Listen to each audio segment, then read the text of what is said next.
Assalamualaikum warahmatullahi wabarakatuh. Saya Fitri dari Fakultas Ilmu Komunikasi semester 4 di Universitas Islam Syekh Yusuf. Nah, di video kali ini saya ingin menjelaskan tentang public speaking yang bertema Public Speaking for Public Life. Langsung aja ke materinya. Apa itu Public Speaking for Public Life? Yaitu untuk meningkatkan kesadaran akan pentingnya soft skill atau social skill, terutama bagi mahasiswa atau pembelajaran dalam aktivitas keseharian mereka.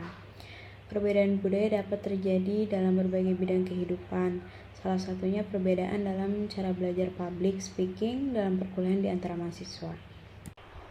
Umumnya, para mahasiswa yang belajar public speaking di kelas cenderung bersikap dan bersifat normatif, sehingga kadang mendapati dirinya itu sulit untuk mengekspresikan dirinya. Kenapa? Karena mereka merasa cemas. Meski demikian, ketika mereka sudah menemukan titik baliknya, sikap dan sifat ini bisa menjadi sebuah keuntungan tersendiri dalam hal memperoleh informasi sebanyak mungkin.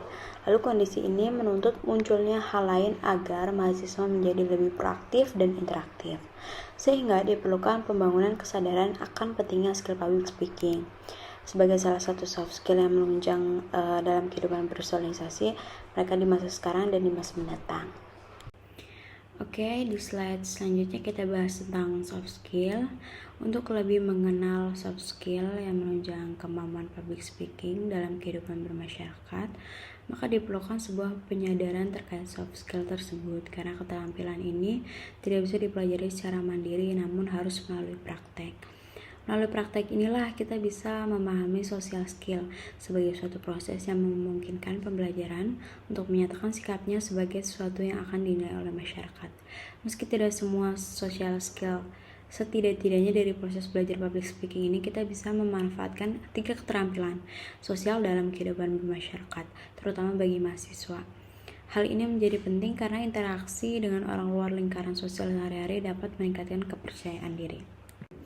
Dari keterampilan sosial dapat memberikan dampak positif untuk memulai atau belajar public speaking, sebagaimana diindikasikan oleh Lisdiana dalam poin kemampuan berbagi informasi dan kemampuan menghargai. Lalu di sini ada pelaksanaan kegiatan yang dilakukan itu ada 3. Nah, ini pelaksanaan pertama yaitu sesi pemberian materi. Jadi materi yang diberikan dalam kegiatan ini tuh berjudul Public Speaking for Public Life. Materi ini membahas tentang keterampilan sosial apa saja yang membantu meningkatkan kemampuan berbicara di depan umum, serta bagaimana keterampilan tersebut dapat digunakan dalam kehidupan sehari-hari. Banyak hasil observasi yang ditemukan dalam belajar public speaking ini, yaitu unconfident, takut salah, takut mencoba, kurangnya pengetahuan.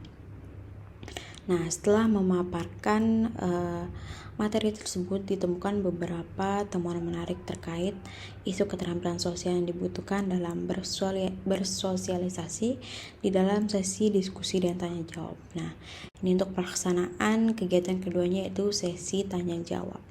Nah, pada sesi ini berdasarkan ringkasan pertanyaan dari beberapa peserta, dapat disimpulkan 3 keterampilan sosial yang dianggap sesuai dengan kebutuhan saat ini. Yang pertama ada percaya diri, yang kedua berempati, yang ketiga berpengetahuan. Nah, apa sih percaya diri itu? Rasa percaya diri ini merupakan sebuah sikap atau kondisi di mana seseorang merasa yakin bahwa hal yang dilakukan bernilai positif dan merasa mampu menghargai keberadaan orang lain atas tindakan yang dilakukan. Nah, kalau kita memiliki keterampilan sosial ini, kesannya ragu dalam ucapan atau tindakan kita nggak akan muncul, sehingga memberikan dampak positif. Dengan demikian, orang-orang akan menghargai kita atas sikap dan tindakan yang kita lakukan karena kita menghargai mereka dengan keyakinan yang benar. Lalu yang kedua ini ada berempati, yaitu kemampuan untuk merasakan kerumitan atau keadaan emosi, kondisi, dan sudut pandang orang lain, dan kemudian mencoba membantu menyelesaikan kerumitan tersebut, atau setidaknya kita tidak menambah kerumitan tersebut.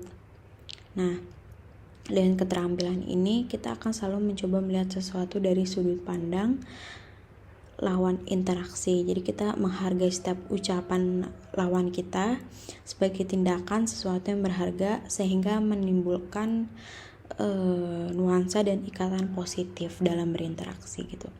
Lalu yang ketiga, berpengetahuan.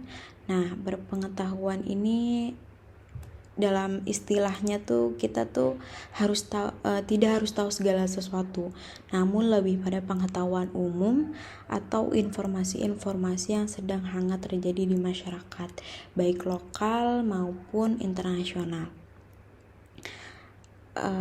Dalam artian yang lebih sederhana, berpengetahuan juga bisa dipahami sebagai kemampuan untuk menentukan spesifikasi pertanyaan atas pertanyaan lawan kita.